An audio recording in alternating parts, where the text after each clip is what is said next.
झालेली आहे। डिझेल दरवाढीमुळे एसटीचा प्रवास महागणार आहे। 15 मे रोजी डिझेलच्या दरात पहिल्यांदा वाढ झाली, तेव्हा एसटी 24 कोटी रुपयांनी वाढला। यानंतर 93 पैशांनी दुसरी दरवाढ झाल्याच्या नंतर एसटीचा खर्च हा 37.20 कोटी रुपयांनी वाढला। 91 पैशांची तिसरी वाढ झाल्याच्या नंतर खर्च 36.40 कोटींनी वाढला आहे। तर 2.81 पैशांनी चौथी दरवाढ झाली, तेव्हा एसटीचा खर्च हा 112.40 कोटी रुपयांनी वाढला। त्यामुळे आतापर्यंत झालेल्या या दरवाढीमुळे महामंडळाचा डिझेलवरचा खर्च तब्बल 310 कोटी रुपयांनी वाढलेला आहे। यावरून परिवहन मंत्री प्रताप सरनाईकांनी देखील भाडेवाढीचे संकेत दिले आहेत।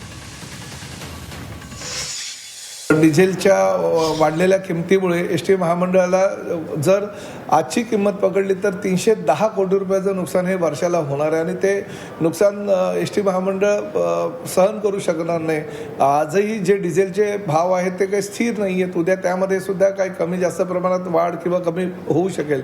त्यामुळे सध्या परिस्थितीमध्ये आम्ही राज्य शासनाच्या ज्या काही सूचना आहेत त्याप्रमाणे आम्ही आमच्या अंमलबजावणी आम्ही करतोय, परंतु भविष्यामध्ये अशीच वाढ होत राहिली तर एसटी महामंडळाला सुद्धा भाडेवाढीशिवाय पर्याय राहणार नाही, ही वस्तुस्थिती आहे।